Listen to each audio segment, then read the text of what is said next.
So right here, what we're looking at is a Google form, okay? And in this Google form, we have a very basic form, right? It's just going to be a list of what are going to be names and a note. Okay, so I'm going to go ahead and just select option one, leave a test note, and hit submit. And we come over here to the Google form and we can see the submission. Okay, now the reason why you want to use a drop-down list whenever you're submitting a Google form is because it allows for uniform data, right? If I have all the drop-down lists and all this data is identical, the text is identical, I can then use a function without having to, use some kind of, regex or regular expression to tell what I'm looking at. I can tell very clearly, that there's two option ones in the name column. And if I copy option one and I drag it all the way down to here, now there's 11 option ones, right? Now I can have a count of option ones in this cell. So now that we know why it's powerful to have a drop-down list with specific names, well, having to constantly update a drop-down list with names is tedious, right? If I have a roster list, let's say it has 300 people on it. Let's say I onboard 50 more people. Now I got 50 names that I'm going to need to add to a few Google Forms, right? So if I go to edit form, to have to add 50 names manually every time I onboard somebody new for whatever this purpose of this form is going to be for, it could be for time off requests, it could be for whatever it is. If I want to keep counts, adding 50 names to 3 or 4 forms is it's tedious. I don't want to do that. So we introduce AppScript and what AppScript can do. So the first thing we're going to do is make this function called getRosterList. I'm realizing this is looking a little small. Let me go ahead and zoom in so we can see better. Looks better. Let me go a little bigger. Boom. A little bit bigger for the blind people. This looks great. Normally I wouldn't have anything this big, but just for the purpose of this video, I think this looks great, especially if you're watching on mobile. Here we have a reference to a spreadsheet, okay? This is a placeholder for a variable, right? We're giving the spreadsheet a variable name of SS. And over here we have a strategy to open up that spreadsheet. And we use the ID to open up the spreadsheet. So if I come over to this spreadsheet, right here, everything between the D/ and before the edit slash is the ID of this particular spreadsheet, right? With all the tabs in it. This second ID is the ID of this particular sheet, this particular tab, okay? But we want the spreadsheet. So now so we copy and paste that ID, and we're going to stick it in this method. So spreadsheet app data open by ID. Then we can open up the spreadsheet in the code, and we can access everything that's inside of it. Pretty cool. I think it's amazing. So now that we have the spreadsheet, the way I check to make sure that I have the correct spreadsheet is all console.log ss name, right? And then I'll put ss.getName. Okay. And then I'm going to run the function getRosterList. Boom. Reference error, roster is not defined, line 29. Okay, let's go ahead and just comment this out and run it again. Okay, so we don't see anything, right? But if we want to see what happens, there's two places we can look. One, we can look at the view logs, and we'll see the name, the spreadsheet name, right? We just log this onto the logs of RosterList here. Or, which my preferred way to do it, because doing this can be a little laggy sometimes, is view executions.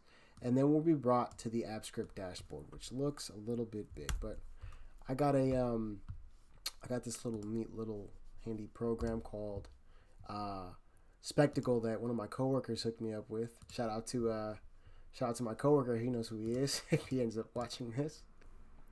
So right now the status is unknown. It looks like when we hit play, it executed. Status unknown. But here we can see the output that we're looking for. So now we've verified that we have the right spreadsheet. Okay. Next thing we want to do is make sure we get a reference to the correct sheet. Right, we want to reference the specific sheet. So what we can do is first we're going to make a variable called sheet to reference that specific roster sheet. You could even call it, roster sheet. And we can do ss dot get sheet by name. And the name, and then all we have to do is get the name of the specific sheet we want to grab the names from. And that sheet is called roster. And so I have the name of some artists. I have my name in here. I got Sherlock in there. It's just some random names, right? It could be any name. Okay. And the name of this particular sheet is roster, right? So now we got a reference to roster sheet. And so what I'm going to do is I'm going to copy this. I'm going to paste it under here, and I'm going to console.log. I'm going to call the sheet name, and I'm going to do roster sheet dot get name, and I'm going to run get roster list again and check the executions page again. And it's going to be right on top of my head. Hopefully something pops up. Let's see. Nothing yet. Let's hit the refresh button. Completed at 10:10 a.m. Nothing. Huh. That's interesting. Let's try hit and run again. See if that works. Running function get roster list. Hit refresh. This happens sometimes. Sometimes with app scripts, things get a little bit slow, and you kind of just learn to roll with the punches. But sometimes the execution times are really fast. So it showed up over here in logs. This is unusual. Doesn't usually work so quick. It's usually faster over here. But this is good to know. So it worked. We have the right sheet. The next thing we want to do is we want to grab these lists of names from A2 to A10. Okay, how are we going to do that? So we get a reference to the roster sheet dot. Okay, well, let me take a step back and let's declare a variable. We'll call this names. Okay. Now I have it attached, set to equal roster sheet, which would be like a reference to the same spreadsheet. But what we want to do is we want to grab the values, like I said, from A2 all the way to the end. So if we only grab from A2 to A10, right? Let's do that. And then I'm going to show you why that's not what we want and why that's not the best idea to do this. So we grabbed it, and now we want to go ahead and console.logged it. So let's run this. Let's run get roster list now. Here and click on view logs and see if it works up here. Okay, it worked. 9 a.m. Roster list, roster name, names range. Okay. So we printed out range, and what it's printed out is a reference to the class, because this get range is it's in the form of a range, and we want to get the values from that range. So we're going to type in .get values, and that's how we get this. What it returns is an object that's a nested array, right? This is an array of arrays. And so let's save it, and one more time. And we'll check over here. It looks like, we got some activity. Let's hit refresh. Let's see what we get. Okay, so it worked. So here we can see we got the list of names. Now, let's say I add some more names, right? Let's add, Freddie, Eddie, Teddy, whatever, Betty. And then let's run it again and see what we get.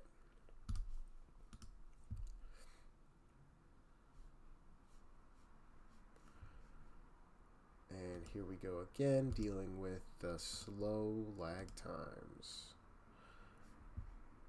So this is from 9:03. This is from just now. And you can see we still get the same list of names, even though we've added more.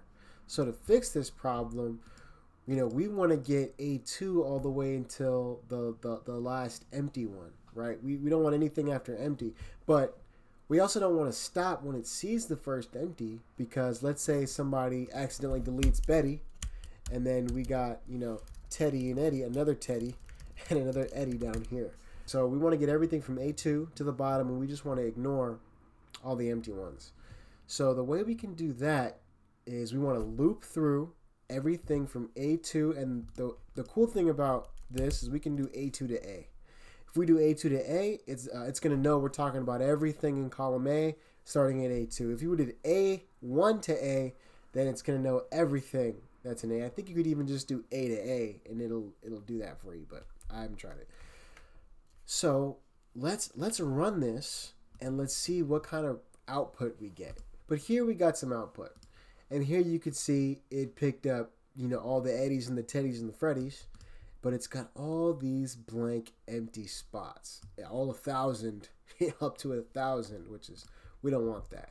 So what we're going to do is, and there may be a better way to do this, but for now, what we're going to do is we're going to loop through, we're going to initialize an empty array, and we're going to loop through this names array to get rid of the empty strings.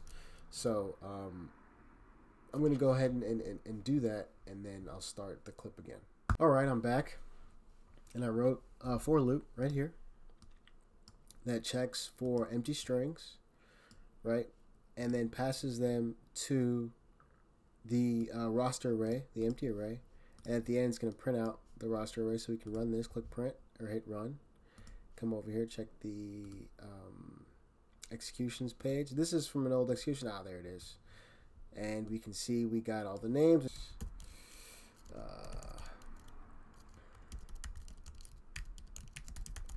And then click run again, just to make sure that we're getting everything.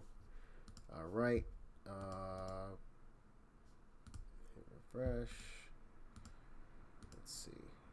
All right, there it is. Built-in adventures. Okay, so let's just delete.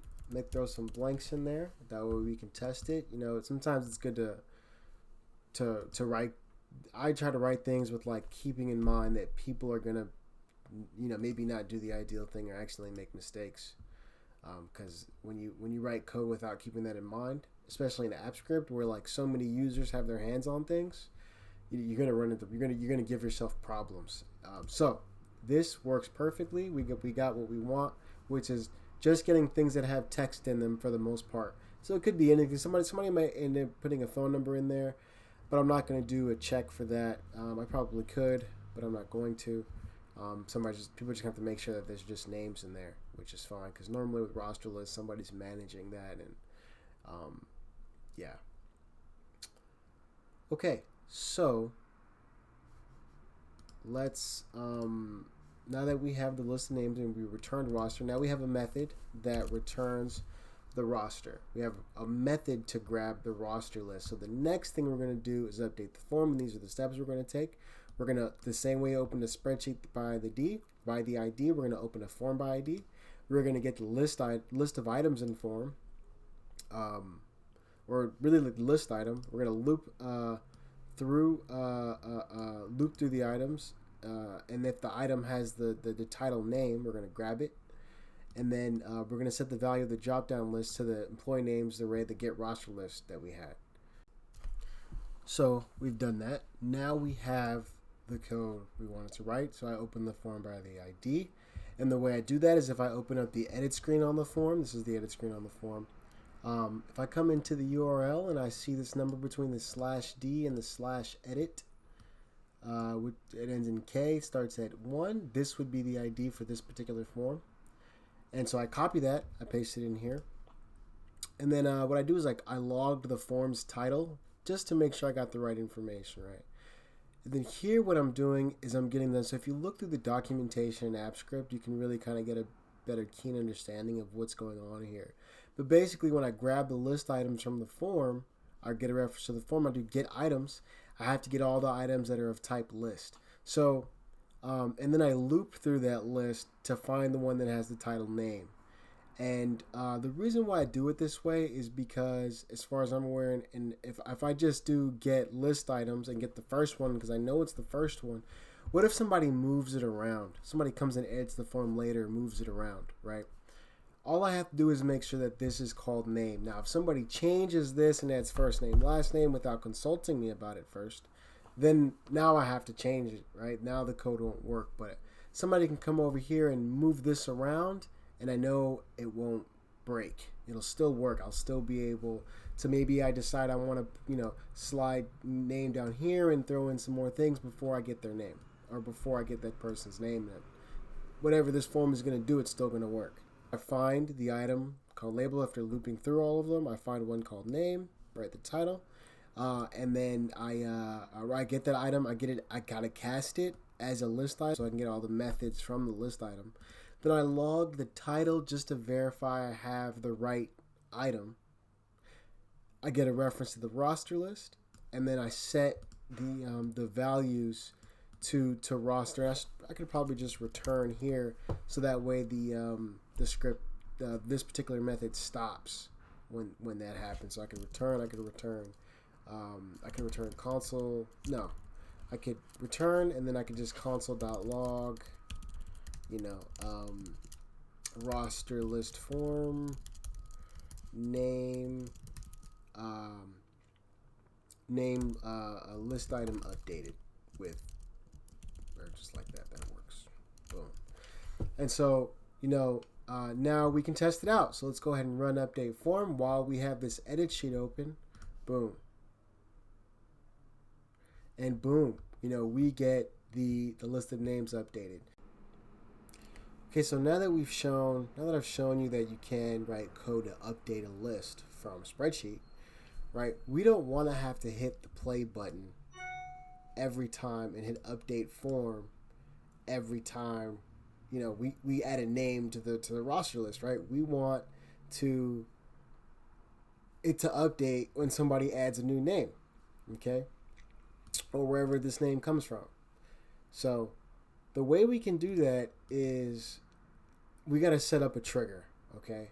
So originally I thought that you can just, type in function on edit E, right? And then just because this function callback, it'll run, it'll play every time, it'll trigger every time you type something new into the spreadsheet or you make changes.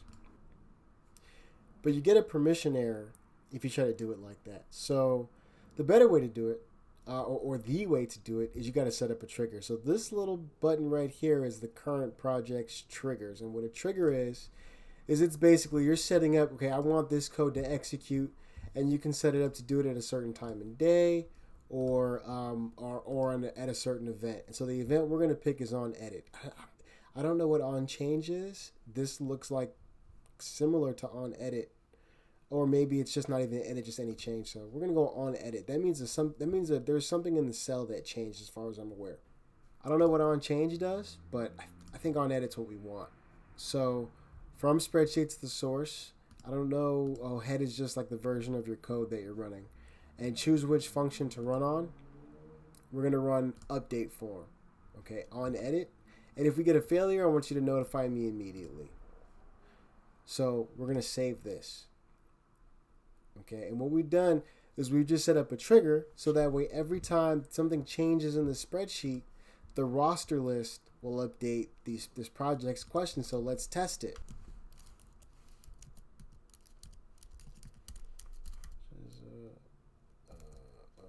ODB, inspect the deck. You got Raekwon the chef, Ghostface, and METHOD Man and Master Killer. These are the members of the rap group, the Wu-Tang Clan, for those who know. And we can see here that the names have updated, so the test appears to be successful. And we can go ahead and open up the form, and we can see here the names have updated. And so here's one thing. Let's say I go ahead and throw in some more names, like I don't know. Let's go Jay-Z, J. Cole, Jay Holiday. I don't know. These are artists, hip hop artists. We'll see. This form isn't up to date, so we got to refresh the form, and then the names pop up. So sometimes you may get an edit, and somebody's making sure that the form works, and they say, "Hey, this didn't update."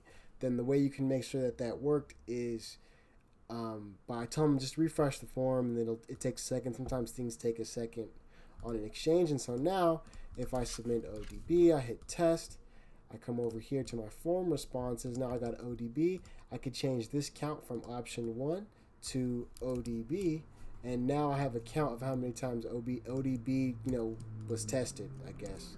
And let's see here what happened to the count. I think I deleted it on accident. Interesting. Let's Control Z. Okay, Control C. Paste it, and boom, 10. So that kind of shows you why this is beneficial, right? And if I had a submission for every member, just a whole lot of data, I can keep track of it and tabs on it a lot easier. So that's why I like drop-down lists when it comes to data submission, because it's easy to keep clean data and then analyze the data afterwards. So that's my project, my tutorial for today. If you liked it, let me know. If you didn't, let me know. It's my first time. It's a lot of work, a lot of takes, some really ugly edit points that I hope to kind of fix moving forward. But this was fun, and I'll see you on the next one. Oh, the green screen. I might as well go ahead and show you guys just kind of what's going on here. We got a little green screen action. Cool. Have a good one.